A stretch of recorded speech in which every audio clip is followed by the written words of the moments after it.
The dress was crimson silk, elegant, daring, and utterly wrong for a woman who belonged to him in every way but name. Ettore Malvini watched his secretary cross his office threshold, and the world sharpened into dangerous focus. Her heels clicked against marble. His pulse slowed. The Italian script inked across his knuckles, Famiglia, caught the dying light as his hand curled into a fist. She didn't belong in that dress. Not tonight. Not without him. Where are you going in that dress? His voice was quiet. The kind of quiet that stopped hearts.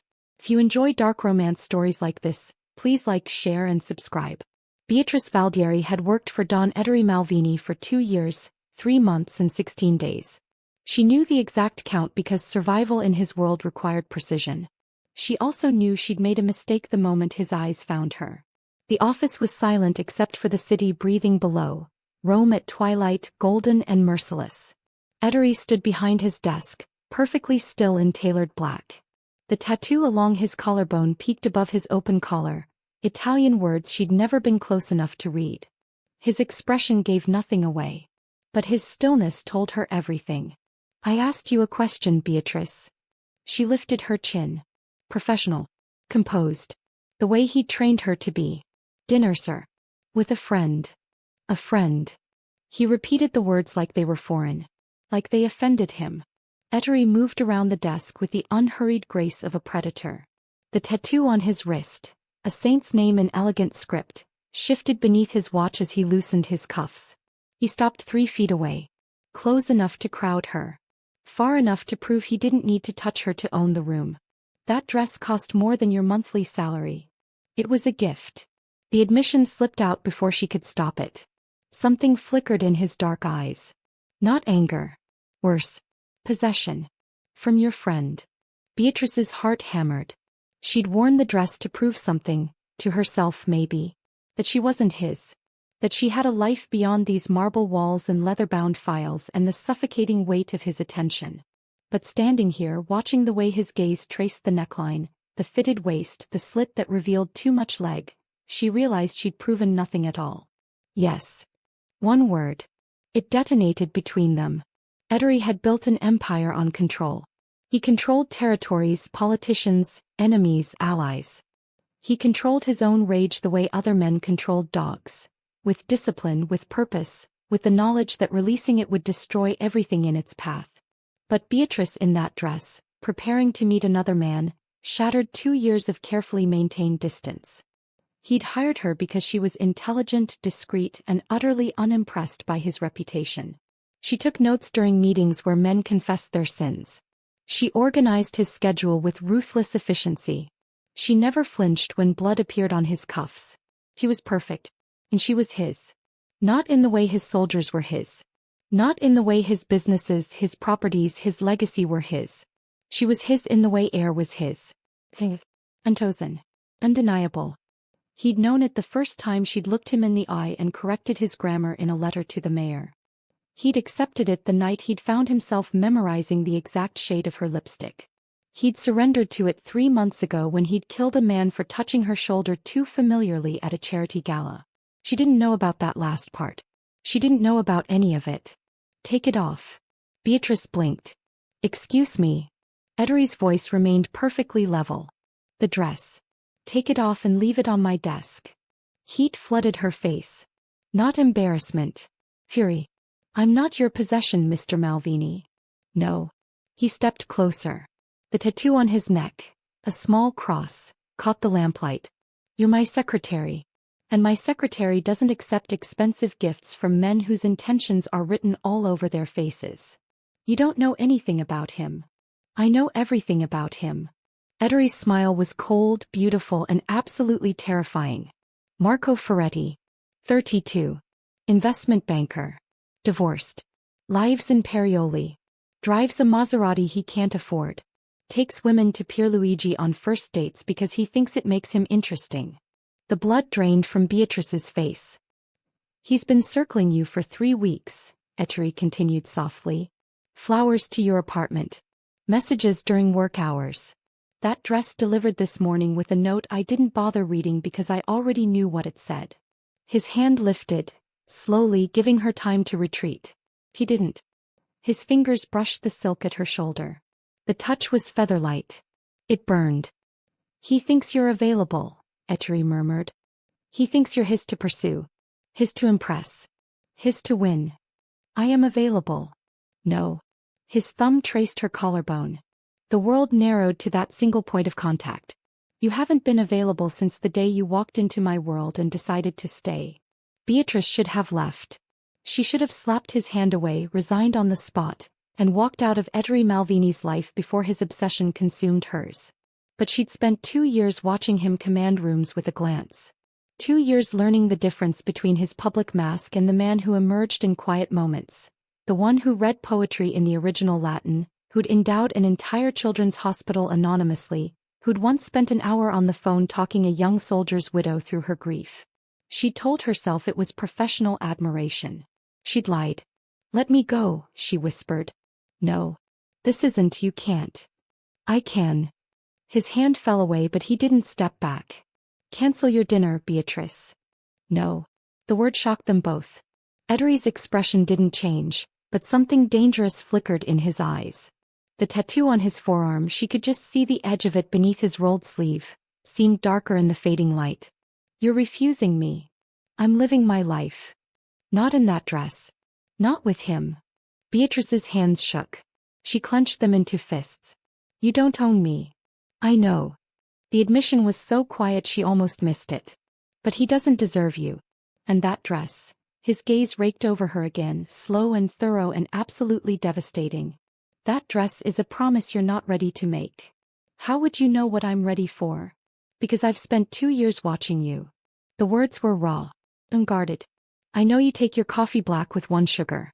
I know you bite your lip when you're thinking. I know you hate roses but love peonies. I know you're afraid of being used. Of being seen as weak. Of letting someone in who might break you." He leaned closer. His breath ghosted across her cheek. "And I know that man downstairs waiting for you will do all of those things. Because he sees you as a prize. A trophy. Something to acquire and display and eventually discard when someone shinier catches his eye." "And what do you see me as?" The question hung between them like a blade. Ettore's jaw tightened. The cross tattooed on his neck shifted as he swallowed. "Wine." Later, Beatrice would tell herself she'd stood her ground out of principle. The truth was simpler. She'd stood her ground because leaving felt impossible. "I'm going to dinner," she said quietly. "You can't stop me." "No." Ettore stepped back, giving her space she no longer wanted. "But I can make sure you understand exactly what you're walking away from." He moved to his desk, retrieved his phone and made a call. "Luca. The Maserati outside my building. Remove it." Beatrice's eyes widened. "You can't." "I can." He ended the call. "He won't wait. Men like him never do. And when he leaves, angry and humiliated because his expensive gesture failed, you'll see him for exactly what he is. You're sabotaging my life." "I'm protecting it." "I didn't ask for your protection." "No." His voice was soft. "Ew. But you have it anyway. You'll always have it, Beatrice. Whether you want it or not." The tattoo on his knuckles, Famiglia, seemed to burn as he braced his hands on the desk. "Go to dinner. Wear the dress. Let him try to impress you with borrowed charm and shallow promises. But when you come back, and you will come back, we're going to discuss the real reason you're running from me." Marco Ferretti was gone by the time Beatrice reached the street. She stood in the twilight, crimson silk whispering around her legs, and felt the weight of Ettore's gaze from 60 floors above. Her phone buzzed.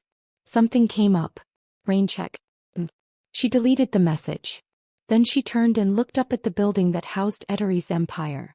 The office windows glowed like watchful eyes. She could almost feel him there waiting. Always waiting. A black car pulled up to the curb. Luca stepped out, Ettore's most trusted soldier, his face impassive. "Don Malvini requests your presence, Signorina Valdieri." It wasn't a request. Beatrice could have refused. Could have walked away into the Roman night and proved that she controlled her own destiny. Instead she got into the car. Luca drove in silence through streets that gleamed with evening rain. Beatrice watched the city blur past and tried to convince herself she was angry. That Ettore's interference was unforgivable. That his possessiveness was a warning she should heed. But beneath the anger was something more dangerous. Relief. She hadn't wanted dinner with Marco Ferretti. She'd wanted Ettore to care enough to stop it. And he had. Spectacularly. Unforgivably. Perfectly. What did that make her?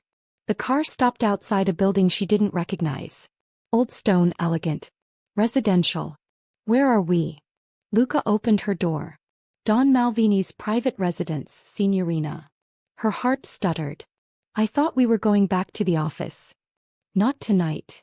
Beatrice stepped onto the sidewalk, silk dress whispering around her legs. The building's entrance was understated. No doorman, no obvious security. But she felt eyes watching from shadows. Luca led her to a private elevator. Press the penthouse button. He's waiting for you. The doors closed. The elevator opened directly into Ettore's apartment. Beatrice stepped into a space that was nothing like she'd imagined. No cold marble. No ostentatious displays of wealth. Instead, dark wood, leather, floor-to-ceiling windows overlooking Rome. Books everywhere. Art on the walls. Real art, the kind that belonged in museums. And Ettore standing by those windows with a glass of whiskey, his jacket discarded, his sleeves rolled to reveal the full tattoo on his left forearm. A dagger wrapped in thorns and Italian script she still couldn't quite read. He didn't turn when she entered. You came. You didn't give me a choice. I gave you the same choice I always give you, tesoro. He turned then and his eyes were darker than she'd ever seen them. The illusion of freedom and the reality of inevitability. Beatrice's breath caught. That's not fair. No. He set down his glass. But it's honest. He crossed to her slowly, each step measured.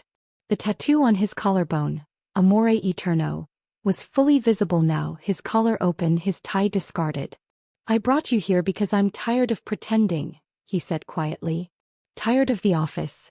The professional distance. The lies we tell ourselves about what this is. And what is this? You know what it is. He stopped inches away. You've known since the day I interviewed you and realized you were the first person in a decade who wasn't afraid of me. His hand lifted to her face, cupping her jaw with devastating gentleness. This is me falling in love with my secretary and being too much of a coward to admit it. This is 2 years of wanting you so badly I can't sleep. Can't think. Can't function without knowing you're safe. Ettore. This is me on the edge of madness, Beatrice. Because you wore that dress for another man, and it broke something in me I didn't know could break. His thumb traced her lower lip. And this, he whispered, is me finally being honest about what I want. What do you want? Everything. The word was raw. Your mornings. Your nights. Your thoughts. Your fears. Your dreams. Every smile you've been giving to the world, I want them for myself. Every laugh. Every moment you bite your lip when you're thinking. Every time you look at me like I'm more than what I am.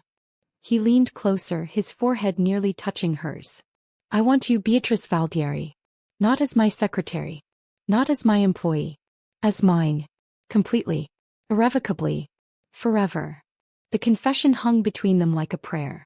Beatrice's hands trembled as she reached up, her fingers finding the open collar of his shirt. She could feel his heartbeat, rapid, unsteady. Human. You're dangerous, she whispered. Yes. You're controlling. Yes. You're exactly the kind of man I swore I'd never fall for. Ettore's eyes closed. Pain flickered across his features. I know. Beatrice's fingers traced the tattoo on his collarbone. Amore Eterno. Eternal love. And I'm terrified, she continued, because I think I'm falling for you anyway. His eyes snapped open. What?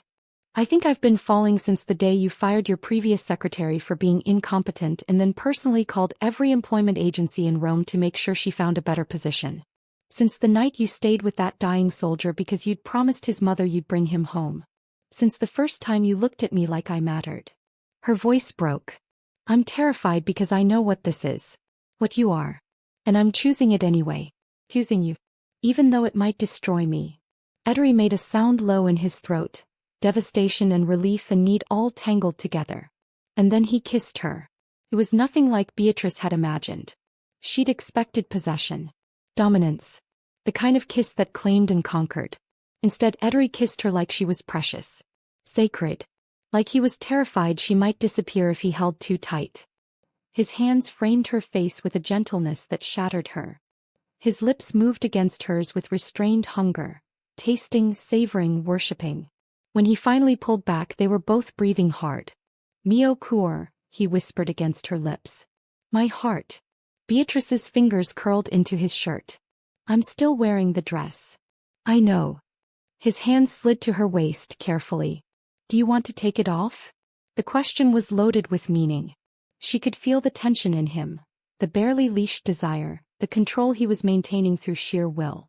One word from her and he'd let go.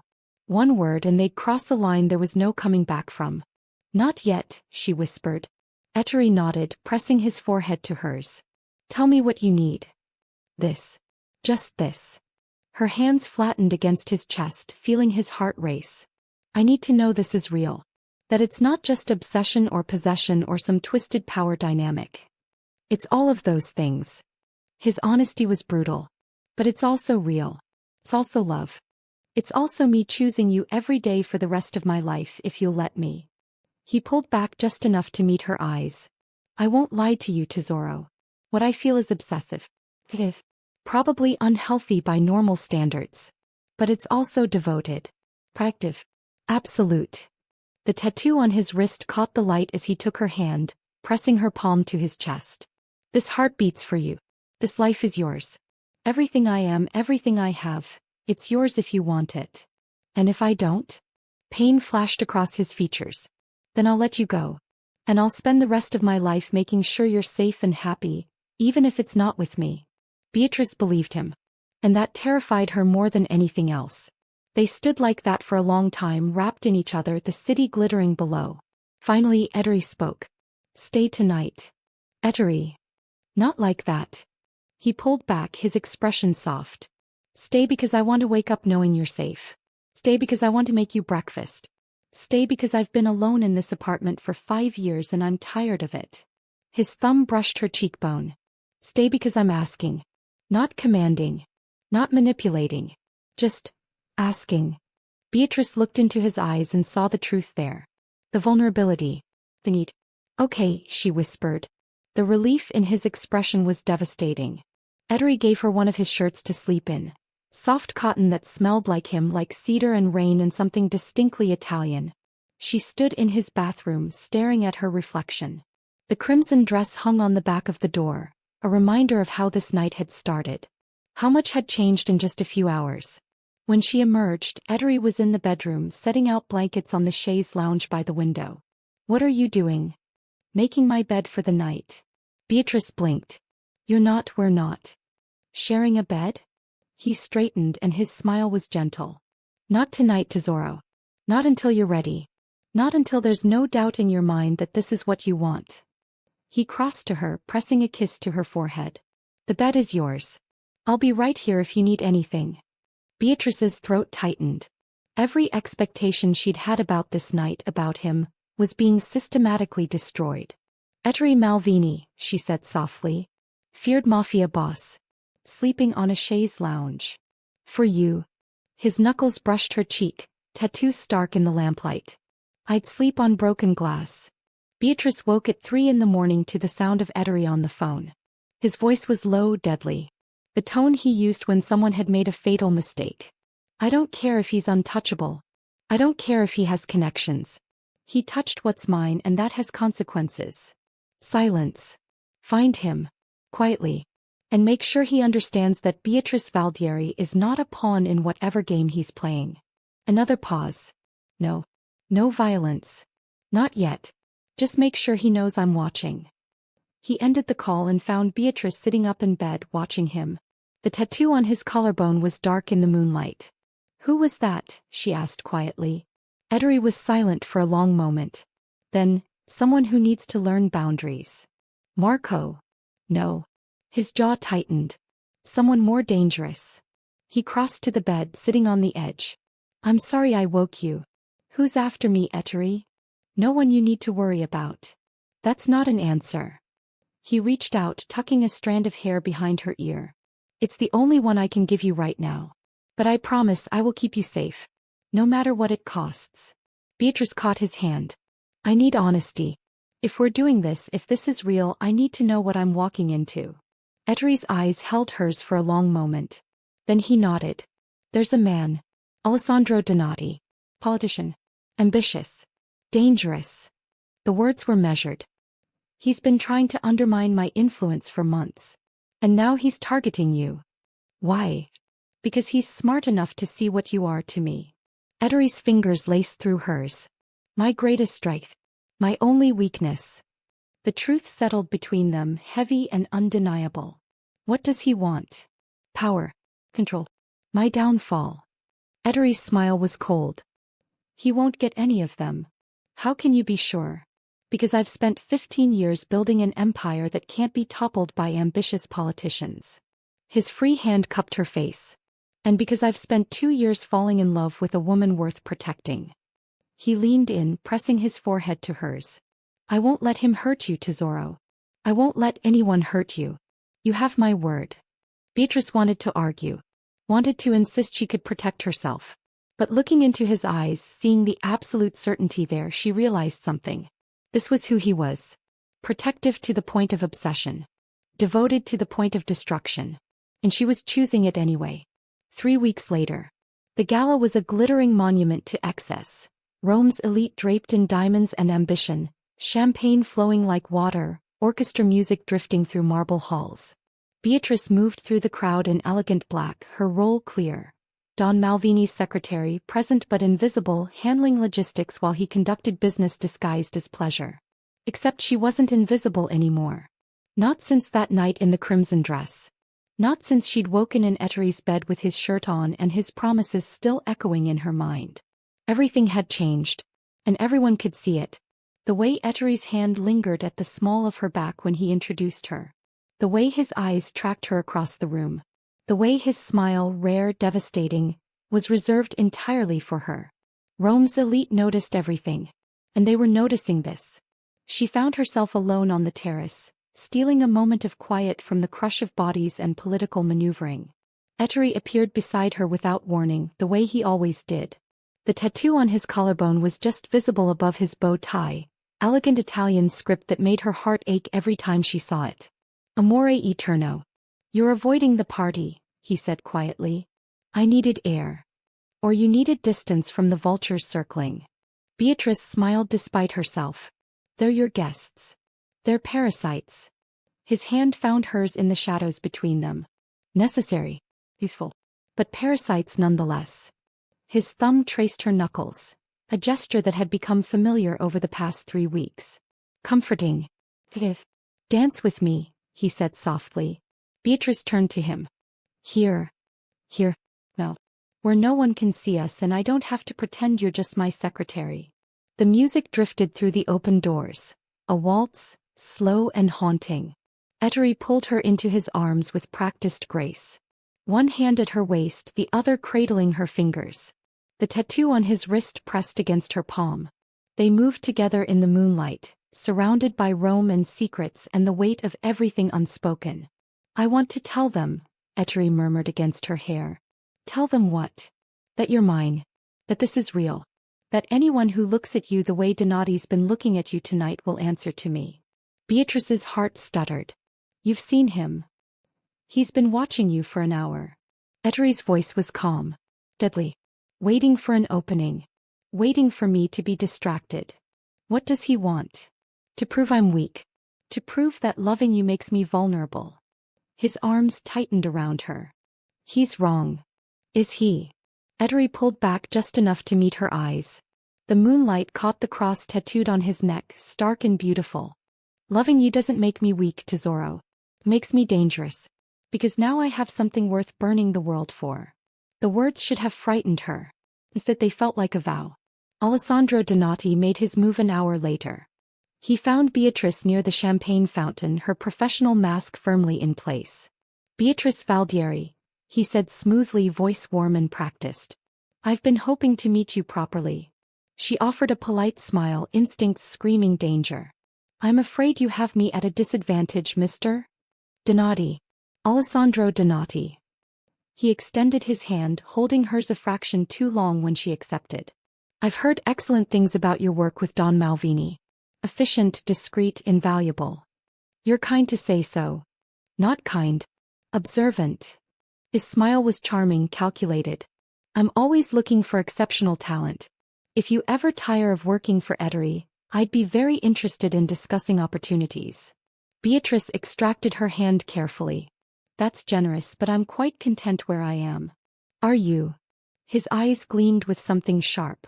Forgive me, but you don't seem content. You seem trapped. The word landed like a blade. I assure you I'm exactly where I choose to be. Choice. Alessandro's laugh was soft, poisonous. That's an interesting word in Ettore Malvini's world. Tell me, Beatrice, when did you last make a choice that was truly yours? When did you last have dinner with a man who wasn't monitoring your every move?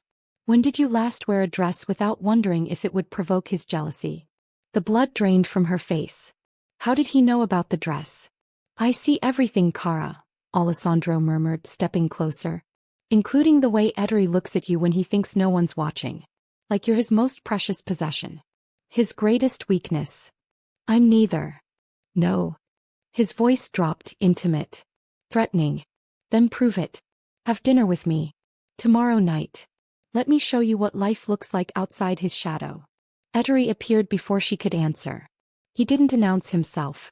Didn't touch her. Simply materialized at her side with the silent grace of a predator closing in on prey. The tattoo on his knuckles, Famiglia, was stark against the champagne glass he held. His presence changed the air. Made it thinner. Sharper. Donati. His voice was pleasant. Civilized. Absolutely lethal. I didn't realize you were on the guest list. Last-minute addition. Alessandro's smile didn't waver, but something shifted in his eyes. Calculation. I was just complimenting you on your excellent taste in staff. Beatrice isn't staff. The correction was soft. Devastating. She's essential. The word hung between them, loaded with meaning that everyone within earshot understood. Essential, Alessandro repeated, tasting the word. High praise from a man who considers most people expendable. Most people are. Ettore's gaze was arctic. Beatrice is the exception. Then you won't mind if I borrow her for a dance. It wasn't a question. It was a test. Beatrice watched the two men face each other. Alessandro all charm and calculated risk, Ettore all stillness and barely leashed violence. The air between them crackled with unspoken threat. Around them conversations died. People moved away, sensing danger the way animals sense earthquakes. I mind very much, Ettore said quietly. The room seemed to hold its breath. She's not your property, Malvini. No. Ettore's smile was beautiful and absolutely terrifying. She's my choice. And I'm hers. Isn't that right, Tesoro? Every eye in the vicinity turned to Beatrice. She could feel the weight of the moment. The test, the claim, the unspoken question beneath it all. Choose me. Choose us. Choose this dangerous, impossible thing we've been building in silence. The smart thing would be to deflect. To laugh it off. To maintain professional distance. But Beatrice was tired of being smart. I should get back to work, she said carefully. It was a non-answer. A retreat. And it satisfied no one.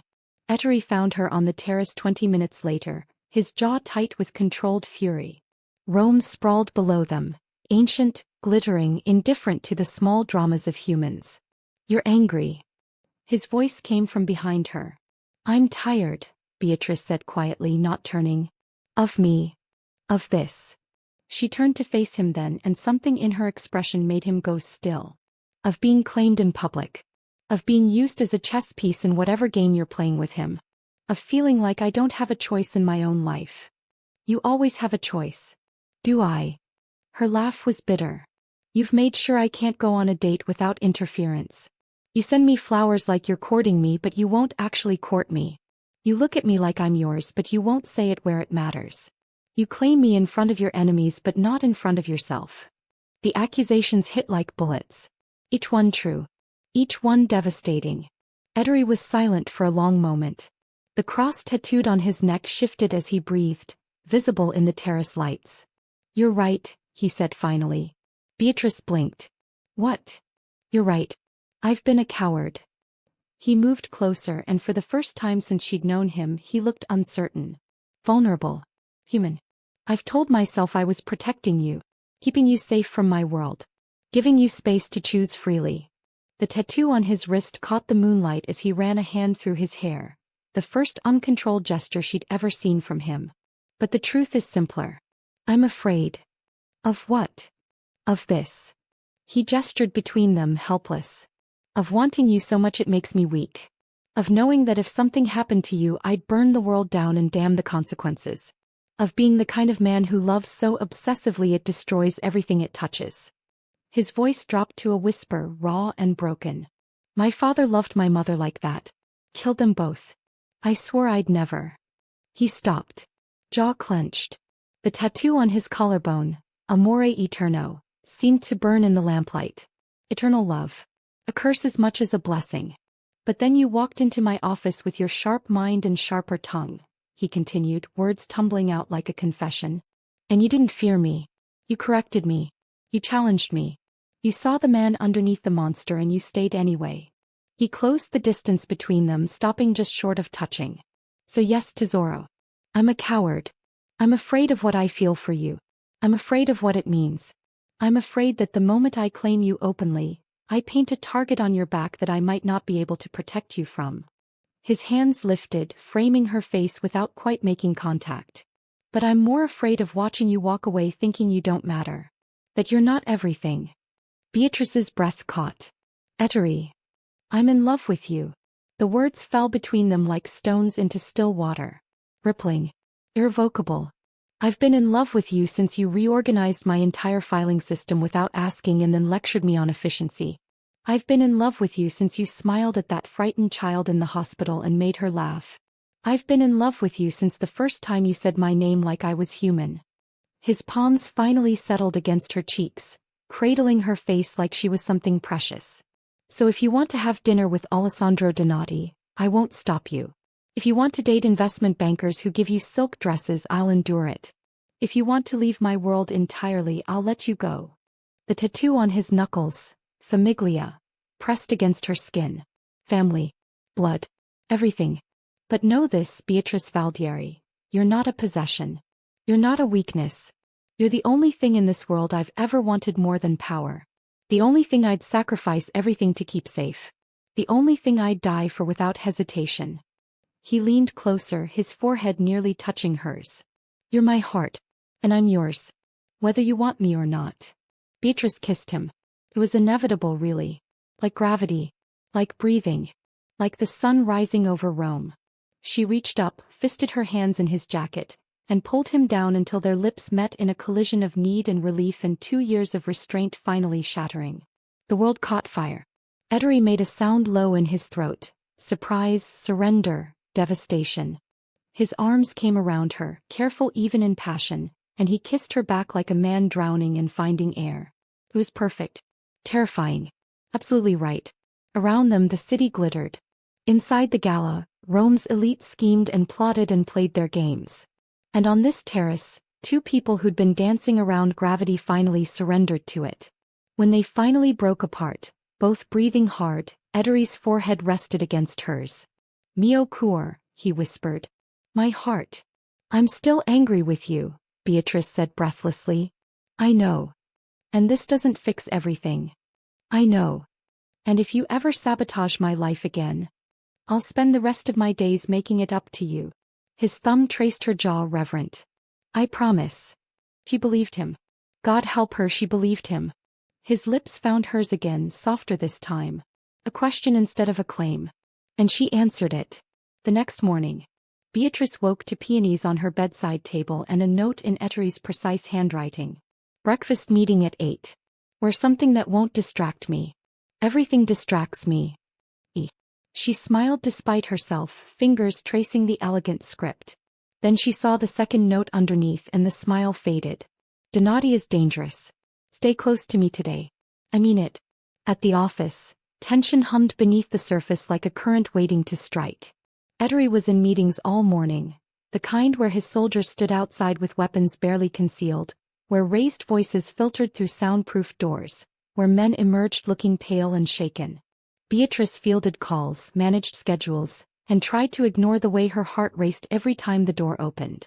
At noon flowers arrived. Not peonies. Red roses. Dozens of them arranged in a crystal vase that probably cost more than her monthly rent. The card read, "Dinner tonight. My driver will collect you at 7. No need to answer. I'll take your silence as consent." Eddie. Beatrice stared at the roses like they were vipers. The office door opened. Ettore stood in the doorway, his eyes finding the flowers immediately. Then her face. His expression went very, very still. "No," he said quietly. "I didn't." "I know." He crossed to her desk, movements controlled but radiating violence. "But he's testing me. Testing us. Seeing how far he can push before I break."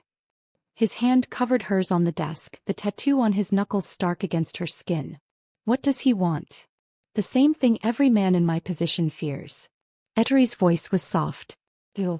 Leverage." Understanding dawned cold and terrible. "He wants to use me against you." "Yes." Beatrice's throat tightened. "Then I'll resign. Today. I'll leave Rome. No." His grip on her hand tightened, almost painful. "You'll do exactly what you've been doing. You'll work. You'll be brilliant. You'll be safe." "How can you be sure?" The look he gave her was ancient. Absolute. The kind of certainty that built empires and toppled kingdoms. "Because anyone who touches you dies, tesoro." The words were simple. Factual. And Alessandro Donati knows it. The roses kept coming. Every day for a week. Red, white, yellow. Each bouquet more extravagant than the last, each card more pointed. "You deserve better than his obsession. He'll destroy you like he destroys everything. I can give you freedom. Real freedom. Think about it." Beatrice burned them all in the office fireplace. But Alessandro's words burrowed deep, finding the doubts she'd tried to bury beneath Ettore's kisses and promises and the weight of his devotion. Was she choosing Ettore? Or was she so deep in his gravity she couldn't escape? Did he love her? Or did he love the idea of possessing something beautiful and pure in his dark world? The questions haunted her through late nights and early mornings, through stolen moments when Ettore's hand found hers beneath the conference table, through the way he looked at her like she was oxygen itself. 2 weeks later.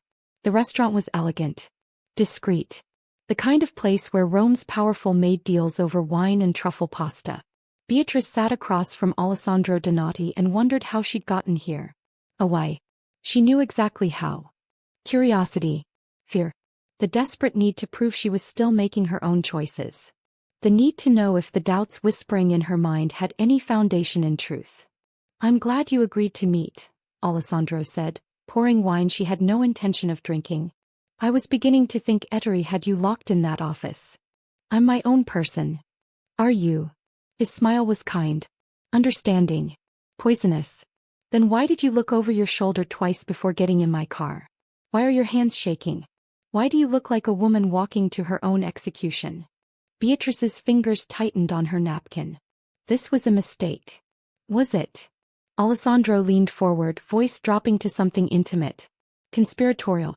"Or is it the first honest choice you've made in months?" "You don't know anything about my choices." "I know Ettore Malvini is a dangerous man. I know he's built his empire on blood and fear and the broken bodies of anyone who opposed him. I know he's obsessed with you in a way that will eventually consume you both."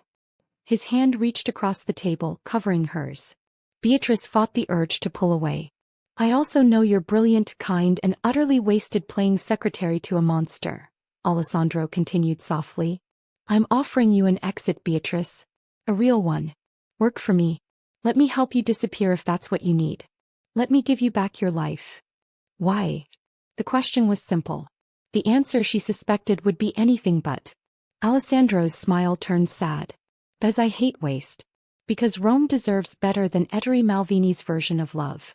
Because I've been watching you for months, and I see a woman trapped in golden chains, convinced they're a crown."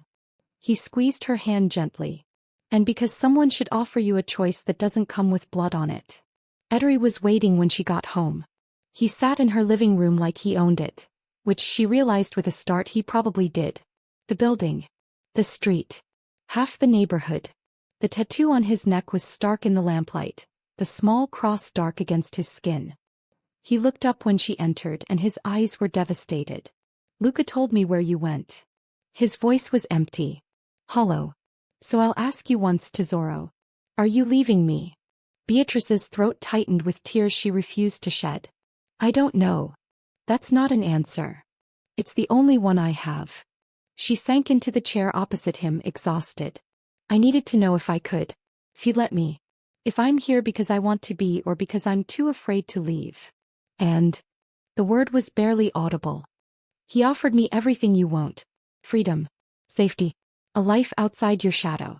A choice that doesn't come with violence attached to it. Pain flashed across Ettere's features. Raw, unguarded, absolutely devastating. What did you say? I said I'd think about it. The admission shattered something between them.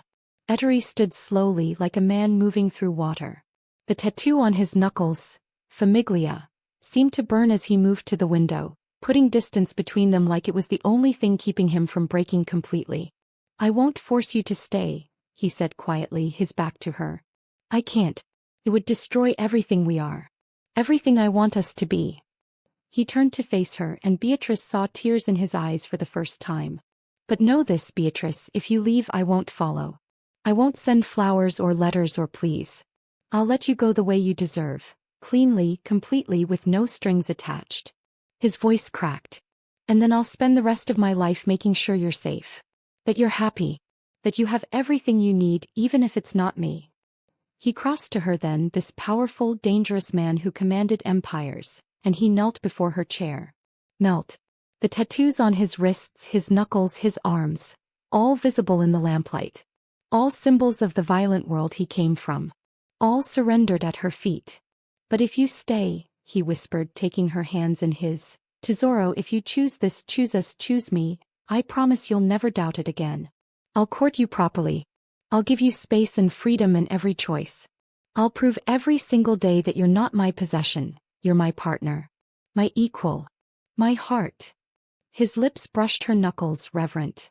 Please stay. Beatrice looked down at him. This man who'd never knelt for anyone, who ruled Rome from the shadows, who could destroy empires with a word, and felt her heart crack open.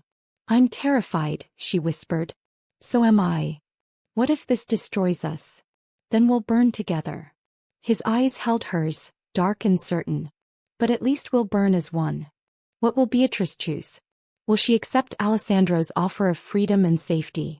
Or will she stay with the man who's offered her his entire world, his broken heart, and a love that might consume them both? Beatrice's hands trembled as she cupped Ettere's face, forcing him to look at her. Stand up, she whispered. He obeyed immediately, rising to his feet but keeping his hands in hers. Waiting. Always waiting for her. I'm not leaving, she said quietly. The relief that flooded his expression was devastating. But I need something from you, Ettore. I need honesty. Complete honesty. No more protection. No more secrets. If I'm choosing this, choosing you, I need to know everything. He nodded, throat working. Ask me anything. Alessandro said you've built your empire on blood. That people who oppose you end up broken. Is that true? Yes. No hesitation. No justification. Just brutal honesty. Beatrice's breath caught. Have you killed people? Yes. His eyes never left hers. Not often. Not without cause. But yes. Marco Ferretti. The man who gave me the dress. What happened to him? Ettere's jaw tightened. He's alive. Working in Milan. He won't be returning to Rome. Did you threaten him? I had a conversation with him about appropriate boundaries. He chose to relocate. It wasn't a denial. Beatrice should have been horrified. Should have pulled away, called the police, run as far and fast as she could. But she'd known. On some level she'd always known what Ettore was. What he was capable of. She'd stayed anyway. The man at the charity gala, she continued, voice steady. 3 months ago. He touched my shoulder and you looked at him like you wanted him dead. What happened to him? Ettore was silent for a long moment. He's dead. The admission hung between them like smoke. Did you? Yes. One word. Changed everything. Beatrice stepped back and Ettore let her go immediately. The tattoo on his forearm, the dagger wrapped in thorns, seemed darker in the lamplight.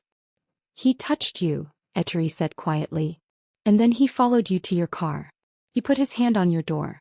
He leaned in close and said something that made you flinch. His voice was empty. Factual. I had him investigated.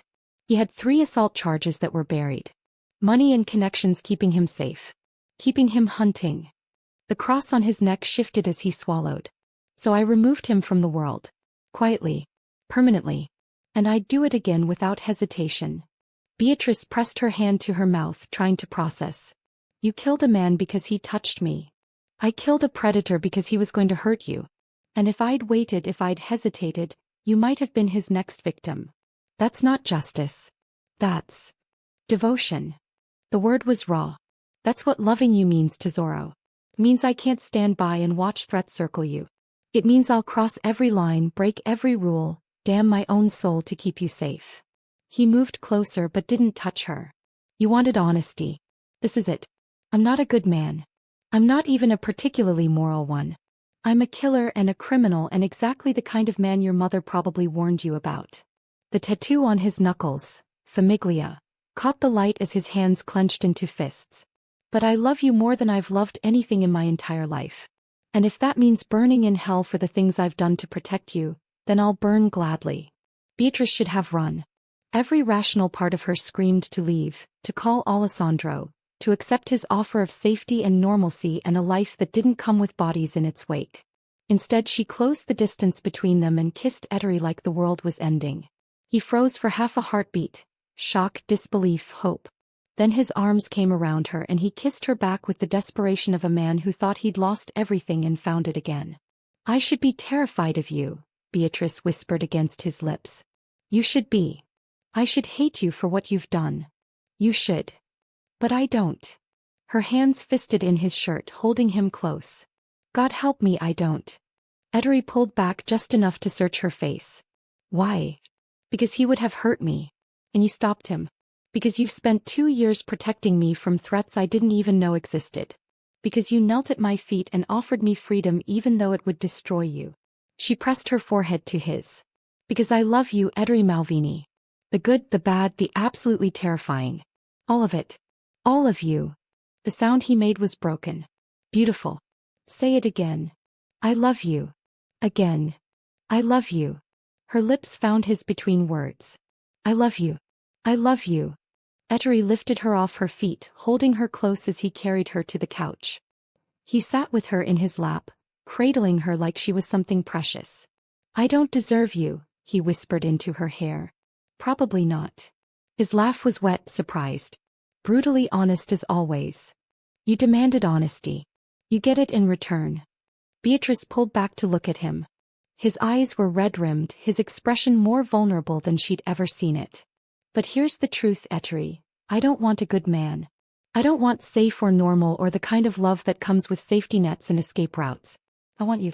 Dangerous, obsessive, absolutely devoted you. Her fingers traced the tattoo on his collarbone. Amore eterno. I want this. Eternal love. The kind that doesn't make sense. The kind that probably shouldn't exist. The kind that burns so hot it consumes everything else. It might destroy us. Then we'll be destroyed together. Ettore kissed her again, slow and thorough and absolutely reverent. When he finally pulled back, his smile was soft. Stay here tonight, he murmured. Let me hold you. Let me prove that this is real. Okay. And tomorrow we deal with Alessandro Donati. Properly. Finally. Beatrice's heart stuttered. What are you going to do? What I should have done weeks ago. His thumb brushed her cheek. I'm going to make him understand that you're not a pawn in his game. That touching you, even indirectly, has consequences he can't imagine. Ettore. Trust me, Tesoro. No violence. No bodies. Just a very clear conversation about boundaries and survival. They fell asleep on her couch, wrapped in each other as Rome breathed beyond the windows. For the first time in years, Ettore slept without nightmares. For the first time in her life, Beatrice felt completely safe. The next morning, Ettore woke her with coffee and peonies and a kiss that made her forget her own name. I have a meeting this morning, he murmured against her lips. Unavoidable. But I'll be back by noon. With Alessandro? Yes. His hand cupped her face. He needs to understand that this ends now. That you're protected. That any move he makes against you is a declaration of war. Beatrice's stomach tightened. What if he doesn't back down? Then he's more foolish than I thought. Ettere's smile was cold. But I don't think he is. Alessandro is ambitious, not suicidal. Promise me you'll be careful. I promise. He kissed her forehead. Luca will stay with you until I return. Don't leave the apartment. I'm not a prisoner. No. You're the most important thing in my world. And until I know Donati's accepted defeat, you stay protected.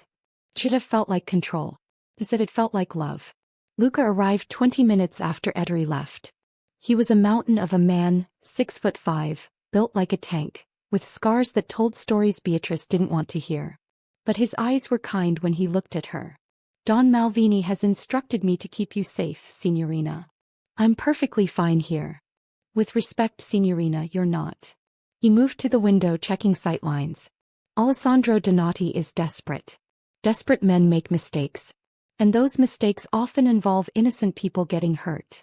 Beatrice joined him at the window. You think he'd actually hurt me? I think he'd use you to hurt Don Malvini. Which amounts to the same thing. The matter-of-fact tone should have terrified her. Instead it steadied her. This was Ettere's world. Violence lurking beneath civility. Threats disguised as politeness. Death wearing expensive suits. And she'd chosen to stay in it. How long have you worked for Ettore? She asked. Luca's expression softened slightly. 12 years, Signorina. Since I was 17 and stupid enough to try robbing one of his shipments. He hired you after you tried to rob him? He said I had potential. Gave me a choice. Work for him or face the consequences of my idiocy. A small smile. I chose wisely. And you've been loyal ever since. Don Malvini inspires loyalty, Signorina. He protects his people. Values them. Would die for any of us without hesitation. Luca turned to face her fully. The way he'd die for you. The certainty in his voice was absolute. He's never brought a woman into his life before, Luca continued quietly. Never allowed anyone close. Never showed weakness or vulnerability. But with you, he shook his head. With you he's different. Human. Happy. You approve. I'm grateful, Signorina. We all are. You've given him something we never could. What's that? A reason to live instead of just survive. 3 hours later. Beatrice was reading when her phone rang. Unknown number. She almost didn't answer. Hello. Beatrice. Alessandro's voice was smooth. Controlled. I hope I'm not disturbing you. Her blood ran cold. How did you get this number? I have resources. But that's not important. What's important is that we talk. Alone.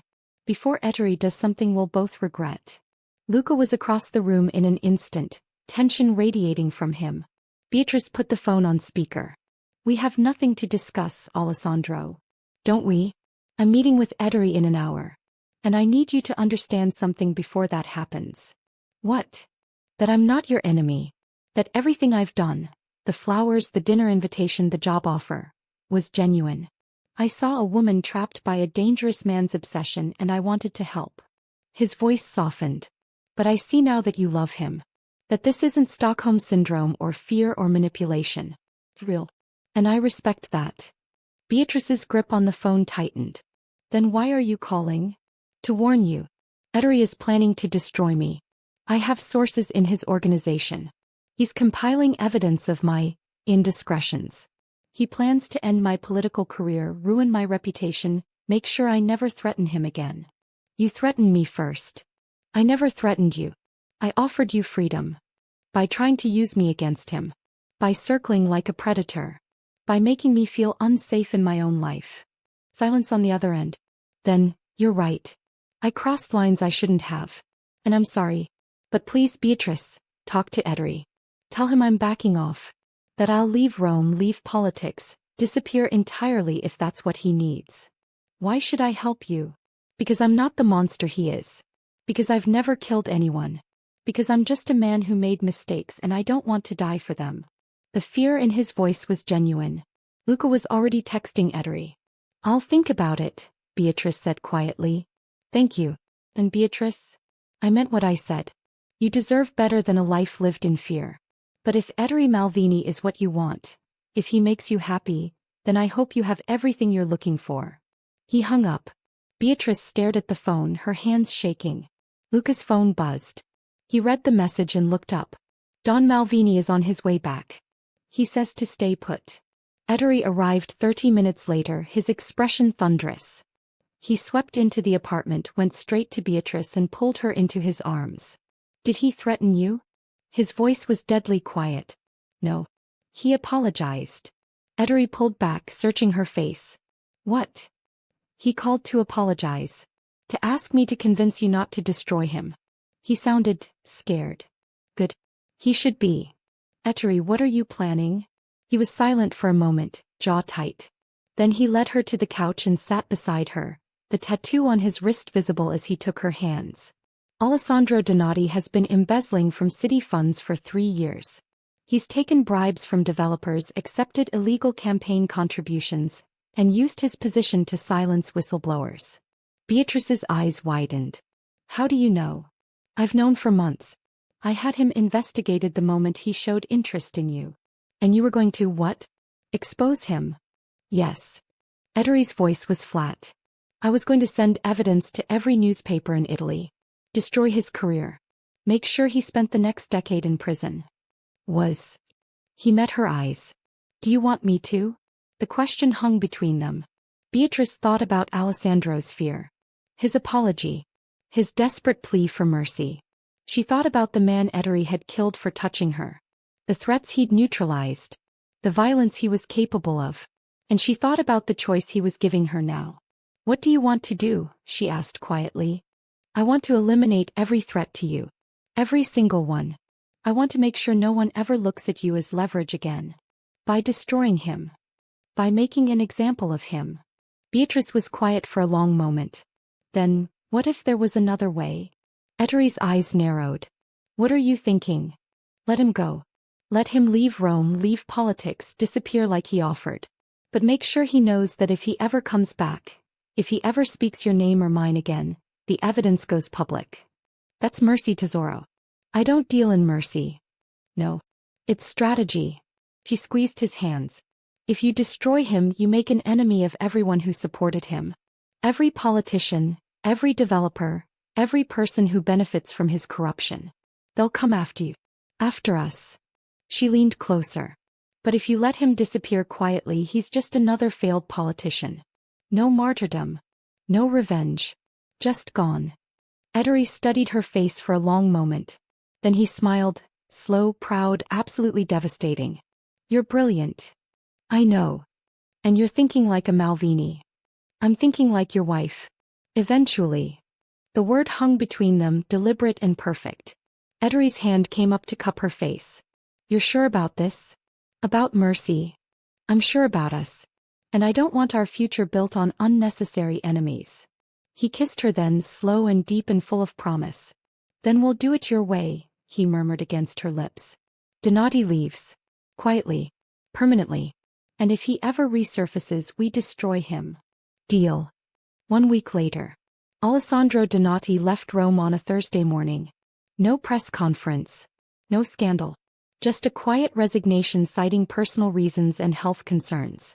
Ettore watched the news with Beatrice in his arms, the tattoo on his collarbone visible above his open shirt. He's gone, he said quietly. Are you disappointed? No. He pressed a kiss to her hair. You were right. This was smarter. Cleaner. And I'm learning that loving you means listening to you. Trusting your judgment. Letting you make me better. Beatrice turned in his arms. I don't want to change you, Ettore. You already have. In all the ways that matter. He stood, pulling her to her feet. Come with me. I have something for you. He led her to his car, not the usual black sedan with bulletproof glass, but a vintage Alfa Romeo, red and gleaming. Where are we going? You'll see. They drove through Rome as the sun set, past the Colosseum and ancient ruins, past the Trevi fountain where tourists threw coins and made wishes.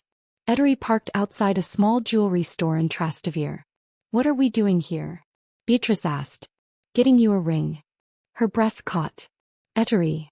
I know I proposed already. And I know you said yes. But I want to do this properly. Let you choose. Let you have exactly what you want. He took her hand, the tattoo on his knuckles stark against her skin. Pick any ring in that store, Tesoro. Or tell the jeweler to design something new. Whatever you want, it's yours. Beatrice's eyes filled with tears. You already gave me a ring. That was my grandmother's. Beautiful but not yours. Not chosen by you. He cupped her face. I want you to have something that's completely your choice. Something you picked because you loved it, not because I gave it to you. They spent 2 hours in that small shop. The jeweler brought out tray after tray. Diamonds, sapphires, emeralds, intricate designs and simple bands. Beatrice tried them all. And finally she chose. A platinum band with a single princess-cut diamond, elegant and understated. Simple. Perfect. Ettore slipped it onto her finger, replacing his grandmother's ring with this new symbol of their future. How does it feel? He asked. Like mine. Like us.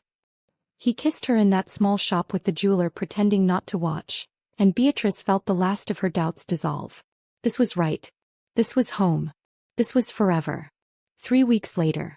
The restaurant was elegant without being ostentatious. Soft lighting, quiet music, tables spaced for privacy. Ettore sat across from Beatrice wearing a perfectly tailored suit, the tattoo on his wrist visible as he reached for his wine glass. He'd been attentive all evening. Charming. The version of himself reserved for people he actually cared about. Tell me something I don't know about you, Beatrice said. What do you want to know? Everything. Your childhood. Your family. How you became this. Ettore was quiet for a moment, considering. My father was dawn before me, he said finally. Powerful. Feared. Absolutely devoted to my mother. He loved her the way wildfires love dry forests. Consuming, unstoppable, ultimately destructive. His fingers traced the rim of his glass. He had enemies. Men who wanted his power. And they knew the fastest way to destroy him was through her. Beatrice's chest tightened. What happened? They took her. Held her for 3 days while my father tore Rome apart looking for her. The tattoo on his collarbone, Amore Eterno, seemed darker in the candlelight. He found her. Killed everyone involved. Brought her home. But she was never the same. The trauma broke something in her. She withdrew. Stopped eating. Stopped sleeping. Just faded. His voice cracked slightly. My father watched the woman he loved disappear piece by piece. And when she finally died, 6 months after the kidnapping, he put a gun in his mouth and followed her. Beatrice reached across the table, covering his hand with hers. I was 15, Ettore continued. Old enough to understand. Old enough to inherit. Old enough to swear I'd never love anyone the way he loved her. Never give anyone that kind of power over me. He turned his hand over, lacing their fingers together. And then you walked into my office and destroyed every vow I'd ever made to myself. Ettore. I'm not my father, Tesoro.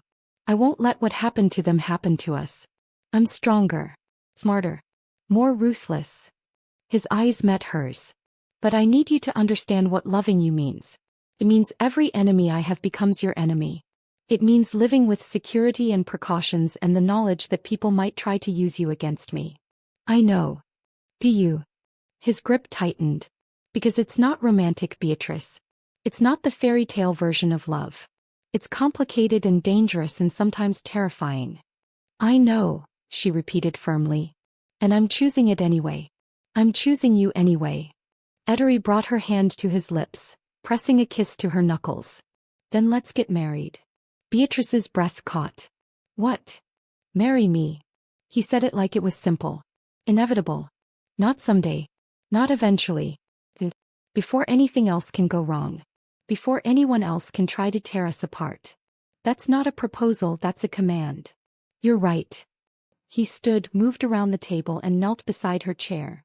The entire restaurant fell silent. Ettore took both her hands in his, the tattoos on his knuckles and wrists stark against her skin. Beatrice Valdieri, he said quietly, you are the most brilliant, stubborn, beautiful woman I've ever known. You see me, the monster and the man, and you stay anyway. You challenge me. You soften me. You make me want to be better. His voice strengthened. I love you more than power. More than legacy. More than my own life. And I will spend every day of our marriage proving it. Protecting you.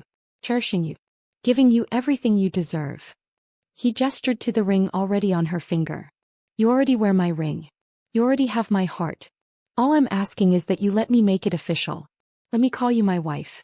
Let me spend the rest of my life loving you the way you deserve to be loved. Tears streamed down Beatrice's face.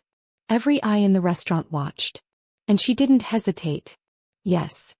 Ettore slipped a second ring onto her finger, a wedding band to match her engagement ring, and kissed her like they were the only two people in the world. The restaurant erupted in applause. But Beatrice barely heard it. All she could feel was Ettore's arms around her, his heart racing against hers, his whispered promises in Italian against her hair. Ti amo mio cuore. Per sempre. I love you my heart. Forever. 2 weeks later. The wedding was small. Private. Just family and Ettore's most trusted inner circle. They married at sunset in a centuries-old chapel on the outskirts of Rome, with ivy climbing ancient stones and candlelight flickering against frescoed walls. Beatrice wore cream silk, a dress she'd chosen herself, elegant and timeless. The fabric draped perfectly, the train just long enough to whisper against stone floors. She carried peonies, white and blush pink, tied with ivory ribbon. Ettore wore black, perfectly tailored, the tattoo on his collarbone visible above his open collar. He'd rolled his sleeves to his elbows, making the ink on his forearms visible, deliberate, she knew. A statement. This is who I am. This is what you're getting. When she walked down the aisle, no father to give her away because she belonged to no one but herself, Ettore's expression crumbled. Tears streamed down his face. This dangerous man. This killer. This empire builder. Crying openly at the sight of his bride. Luca stood as his best man, grinning. Sophia, Ettore's goddaughter and Luca's niece, was the flower girl, scattering petals with serious concentration. The priest's voice echoed in the ancient space. Do you, Ettore Malvini, take this woman to be your lawfully wedded wife? To love and protect her in sickness and in health, for richer or poorer, for all the days of your life? Ettore's voice was steady. Absolute. With my life. With my soul. With everything I am, I do. And do you, Beatrice Valdieri, take this man to be your lawfully wedded husband? To love and honor him in sickness and in health, for richer or poorer, for all the days of your life? Beatrice smiled through her tears. I do. The rings were exchanged, simple platinum bands engraved with Amore Eterno on the inside. And when the priest said, "You may kiss your bride," Ettore cradled her face like she was made of glass and kissed her with a tenderness that stopped hearts. The small gathering erupted in cheers. But Ettore and Beatrice barely heard them. They were lost in each other. In the promise. In the beginning of forever. The reception was held in a villa overlooking Rome. Intimate, elegant, filled with music and laughter and love. Ettore danced with his bride as the sun set, the city glittering below them. How does it feel? Beatrice asked. Being married? Like coming home. His hand settled at the small of her back. Like every difficult thing I've ever done was leading me here. To you. No regrets. Not a single one. He spun her gently and her laugh echoed across the terrace. Later Luca gave a toast that had everyone crying and laughing in equal measure. To Don Malvini, he said, raising his glass, who proved that even the hardest hearts can soften. And to Beatrice, who had the courage to see the man beneath the armor. May your love be eternal. May your happiness be endless. And may you always choose each other, every single day. Salute. The gathering echoed the toast. And Ettore pulled his wife close, pressing a kiss to her temple. Forever, he whispered. Forever, she agreed. They honeymooned in a villa overlooking the Mediterranean, private, secure and utterly perfect. White stone and blue water. Olive groves and endless sky. A place where the world couldn't touch them. Ettore carried her over the threshold with a smile that made her heart ache. Alone at last, Signora Malvini. Beatrice laughed. I kept my name. I know. And I love you for it. He set her down gently, his hands settling at her waist. Ready? She knew what he was asking. They'd waited. Ettore had insisted on it, wanting their wedding night to be perfect without shadows or doubts. And now, standing in the soft lamplight with the sea breathing beyond the windows, Beatrice had never been more certain. Yes. Ettore's hands trembled slightly as he reached for the zipper of her dress. Reverent. like she was something holy. The silk whispered to the floor. And Beatrice stood before him in candlelight, vulnerable and unafraid. "You're perfect," he breathed. "So are you." Her fingers found the buttons of his shirt, working slowly, revealing ink and scars and the body of a man who'd fought for everything he had. The tattoos were everywhere.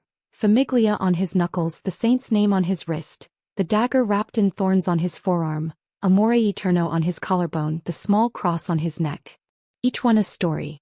A choice. A piece of the man she loved. She traced them with her fingertips, learning him. "Tesoro," he whispered, voice strained. "I love you. I love you more." And then words became unnecessary. The next morning, Beatrice woke wrapped in silk sheets in Ettere's arms, sunlight streaming through open windows. She'd never felt more content, more safe, more loved. Ettore stirred beside her, pressing a kiss to her bare shoulder. "Good morning, wife." "Good morning, husband." The words felt right. Perfect. He pulled her closer and they stayed like that for a long time, wrapped in each other, the world held at bay. The Mediterranean whispered beyond the windows. Seabirds called. Somewhere in the distance church bells rang. "What are you thinking?" Ettore murmured against her hair. "That I want to stay here forever." "Then we will." "Ettore, you have responsibilities. The business. Rome. Rome will survive without me for 2 weeks. And Luca can handle the business." His arms tightened around her. "Right now, my only responsibility is you." Beatrice turned in his arms to face him. His hair was mussed, his eyes soft with sleep and satisfaction, the tattoos stark against tanned skin.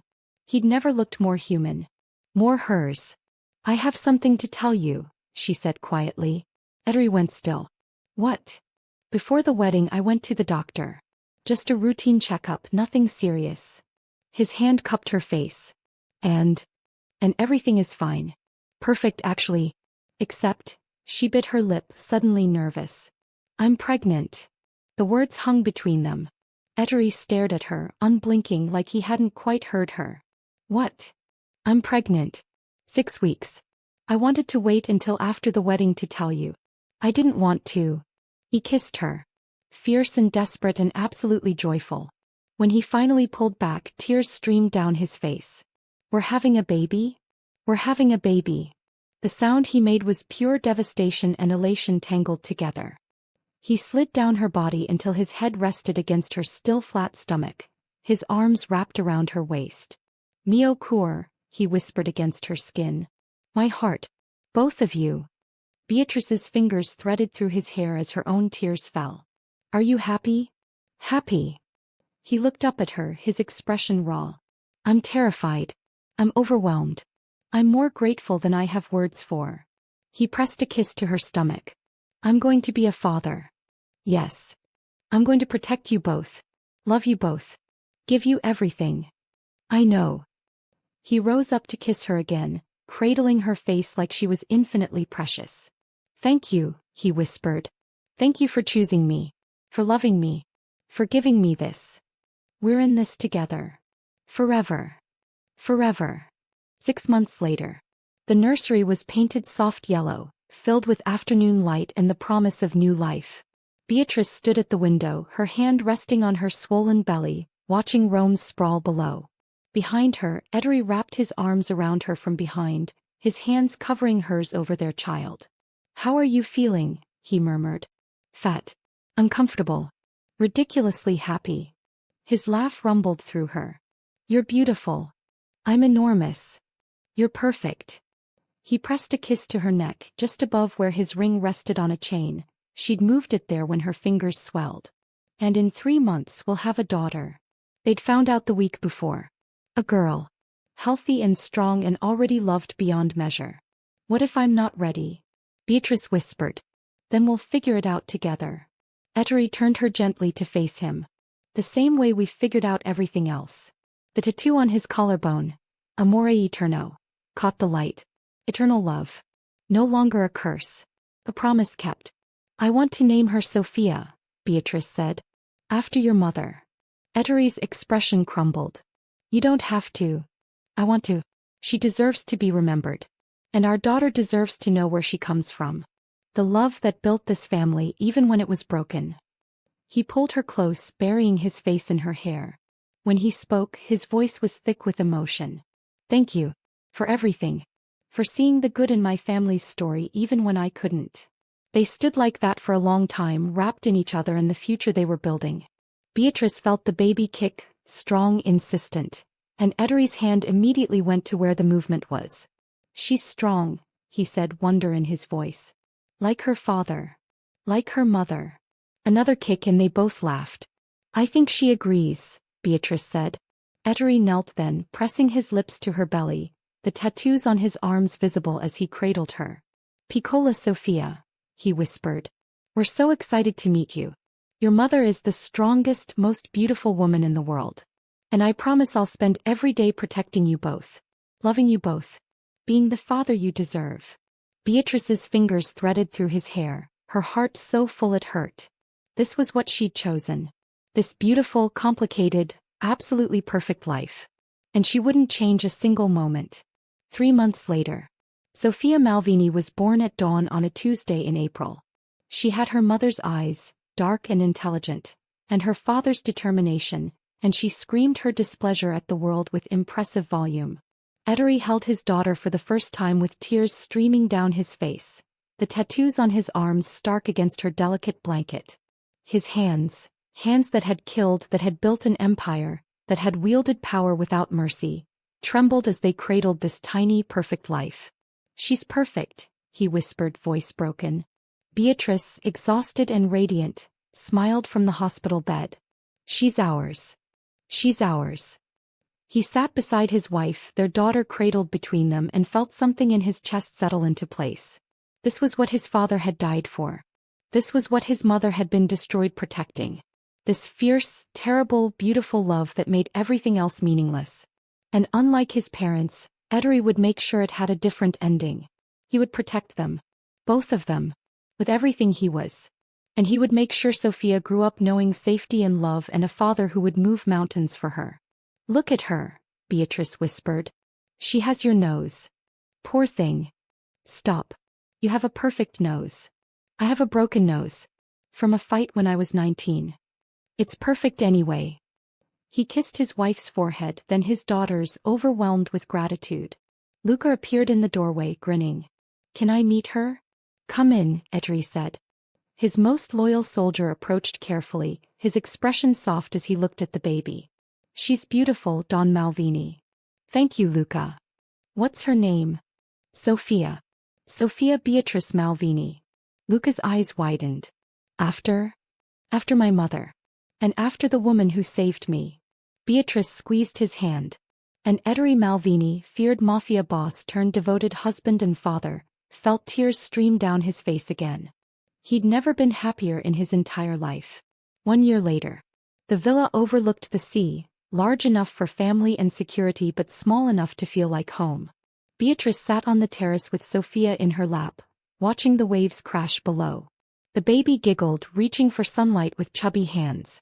She was walking now, stumbling really but determined. So determined. Just like her father.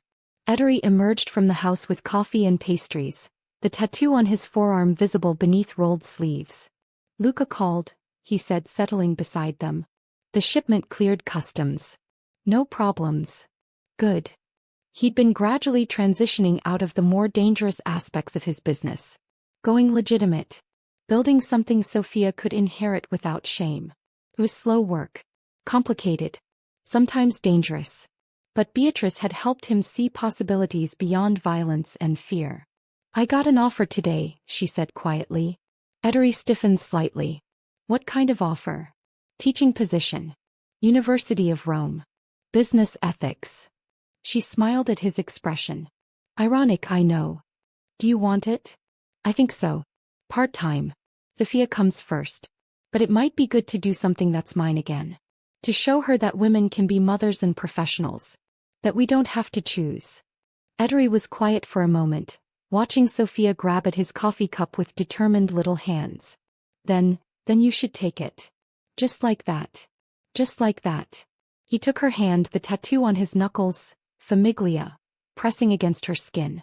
I told you I'd give you freedom and choices. I meant it. Even if it means less time together? We'll make it work. We always do. Beatrice leaned against his shoulder, Sophia babbling happily between them. I love you. I love you more. Impossible. True anyway. Sophia babbled her agreement and they both laughed. The Mediterranean sparkled below. Seabirds wheeled overhead. The sun warmed their skin. And for a moment, everything was perfect. 5 years later. Sophia started school on a Tuesday morning in September. She wore a little uniform and carried a backpack nearly as big as she was. Her dark eyes, Beatrice's eyes, were bright with excitement and nerves. You'll be fine, Beatrice assured her, straightening her collar for the third time. What if the other kids don't like me? Then they're idiots, Ettore said, earning a sharp look from his wife. What? It's true. Ettore. Fine.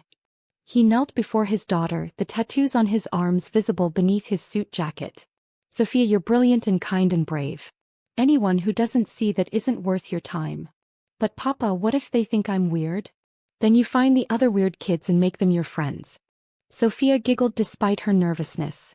And remember, Ettore continued more seriously, you're a Malvini. That means something. It means you're strong. It means you're loved. It means you have a family that will always protect you. He tapped her chest right over her heart. But it also means you protect others. You stand up for people who can't stand up for themselves. You use your strength to help, not hurt. Understand? Sophia nodded solemnly. I understand, Papa. Good girl. He pressed a kiss to her forehead. Now go show them how brilliant you are. Sophia threw her arms around his neck. I love you, Papa. I love you too, Piccola. More than anything in this world. Beatrice watched them with tears in her eyes, her heart so full it ached. This was what she'd chosen. This beautiful, complicated, absolutely perfect life. And she'd choose it again and again and again. 10 years later. The anniversary party was elegant but not ostentatious. Family and close friends gathered to celebrate a decade of marriage. Ettore stood with Beatrice on the terrace of their villa, Rome glittering in the distance. Sophia was 15 now, brilliant and stubborn and already showing signs of inheriting her father's business acumen and her mother's moral compass. She was dancing inside with her friends, laughing without a care in the world. Safe, happy, of everything Ettore and Beatrice had fought to give her. We did it, Beatrice said softly, leaning into her husband's embrace. Did what? Built something good. Despite everything. Despite all the reasons it shouldn't have worked. Ettore pulled her closer, the tattoos she'd traced 1,000 times visible in the moonlight. You did that, Tesoro. You took a monster and made him human. You were always human. You just needed permission to show it. He kissed her temple, his arms tightening around her waist. 10 years. Still not enough. No. I'll need at least 1,000 more. Beatrice laughed, the sound floating out over the terrace. Greedy. Absolutely. His voice was soft, reverent. I'm greedy for every moment. Every laugh. Every morning I wake up beside you. Every time Sophia calls me Papa. Every second of this life we've built. The tattoo on his collarbone. Amore eterno. Caught the light. Eternal love. The promise that had terrified him. The promise that had saved him. Inside, someone called for them to cut the anniversary cake. But Ettore and Beatrice stayed on the terrace for a moment longer, wrapped in each other and the life they'd built. I love you, Beatrice whispered. I love you more. Still impossible. Still true. 20 years later. Sophia graduated with honors from university on a bright June morning. She stood on stage accepting her degree in international business, and Ettore's chest swelled with pride so fierce it hurt. Beside him, Beatrice squeezed his hand, tears streaming down her face. She's brilliant, she whispered. She's ours. That night they gathered for dinner. 3 generations now, with Sophia's boyfriend nervously trying to impress the family. Ettore watched the young man with careful eyes, noting the way he looked at Sophia. The respect. The genuine affection. The protective way he held her chair. Still, when the boy asked to speak with him privately, Ettore's expression went cold. They stepped onto the terrace overlooking the sea. Sir, if you hurt her, Ettore said quietly, each word deliberate, there's nowhere on earth you can hide. I've spent decades building power and influence. I'll use every bit of it to destroy you. The boy went pale, his Adam's apple bobbing. That said, Ettore continued, his expression softening slightly, if you love her the way she deserves, if you protect her and cherish her and give her the freedom to be exactly who she is, then you have my blessing. The boy's shoulders straightened. I love her, sir, with everything I am. And I promise, I'll spend my life proving I'm worthy of her. Ettore studied him for a long moment, seeing echoes of himself decades ago, desperate to prove himself, terrified of losing what mattered most. Finally he nodded. Then welcome to the family. But know this, the tattoo on his knuckles caught the light as he gripped the young man's shoulder. In this family we protect our own. Fiercely. Absolutely. Without hesitation. If you're going to be part of it, you need to understand what that means. I understand, sir. Good. Now go propose properly. She deserves romance, not nerves. The boy's eyes widened. How did you? I can see the ring box outline in your pocket. And you've been sweating for the past hour. Ettore's smile was almost kind. Pro tip, she likes peonies, not roses. And she'll say yes as long as you're honest about your feelings. Thank you, sir. Ettore watched the young man hurry back inside, and felt Beatrice's arms wrap around him from behind. You scared him, she said, amusement in her voice. Of course I did. It's my job.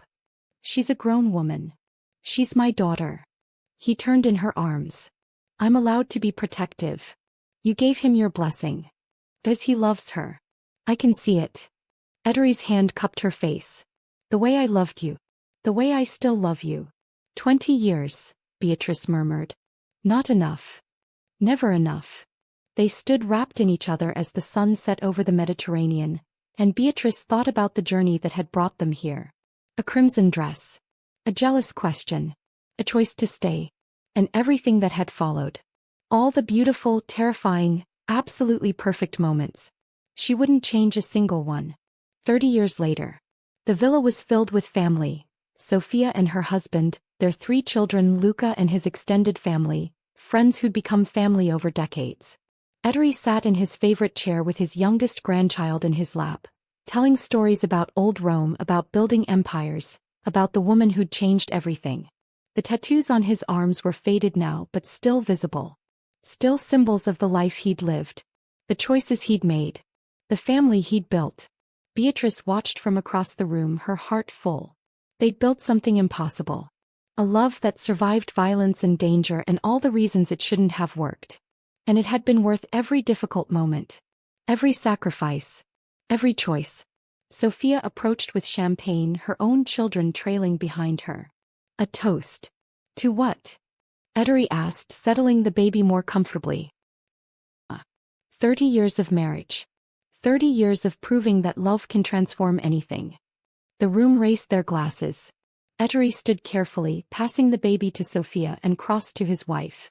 The tattoos on his knuckles, famiglia, had faded but the meaning remained eternal. 30 years, he said softly, taking Beatrice's hands. And I'd do it all again. Every moment. Every challenge. Every beautiful, terrifying second. Even the beginning? When I wore that dress and you snapped at me. Especially that. He pulled her close. That was the night everything changed. The night you showed me what I could have if I was brave enough to reach for it. Beatrice rose on her toes and kissed him, her husband of 30 years, and the room erupted in cheers. But she barely heard them.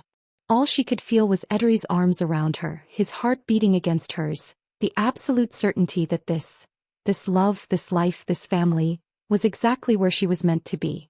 I love you, she whispered against his lips. I love you more, he replied, his voice thick with emotion. Still impossible. Still true. And as their family celebrated around them, Ettore and Beatrice held each other close, grateful for every single day they'd been given. Grateful for a crimson dress and a jealous question. Grateful for the courage to choose love even when it seemed impossible. Grateful for forever. 40 years after that crimson dress. The hospital room was quiet except for the sound of breathing and monitors. Beatrice lay in the bed, her hair silver, her face lined with age and laughter and a life well lived. Ettore sat beside her, holding her hand. The tattoos on his arms were nearly invisible now, faded with time. But the love was the same. Eternal. Unchanging. Absolute. Do you remember, Beatrice whispered, her voice weak but steady, when you asked me where I was going in that dress? Ettere's throat tightened. I remember everything. I was so angry with you. You had every right to be. I was possessive and controlling and completely out of line. You were in love. I was terrified. His fingers tightened on hers. Terrified of what I felt. Terrified of losing you before I'd even had you. She smiled, the expression soft and full of 40 years of memories. And look what we built from that terror. A family. A life. 40 years of choosing each other every single day. Tears streamed down Ettere's face. Not enough. I need more time. We had enough. Her free hand lifted weakly to his face, trembling fingers tracing the lines time had etched. We had everything. Sophia entered quietly, her own eyes red from crying. Behind her, the hallway was filled with family wanting to say goodbye. Mama, Sophia whispered, taking her mother's other hand. We're all here. Good. Beatrice's smile widened. My beautiful girl. My brilliant, strong, perfect girl. I love you, Mama. I love you too, Piccola. Take care of your father for me. He's going to need you. One by one they came. Children. Grandchildren. Great-grandchildren now. Luca old but still standing strong. Friends who'd become family. Each one kissed Beatrice. Thanked her. Told her they loved her. And through it all, Ettore held her hand, his heart breaking with every breath she took. When the room finally emptied and it was just the two of them again, Beatrice turned her head to look at him. Amore mio, she whispered. My love. Mio cuor. His voice broke. My heart. Thank you. For what? For being brave enough to love me. For 40 years of choosing me. For proving that love can transform anything. Even monsters into men. You did that. You saved me. We saved each other.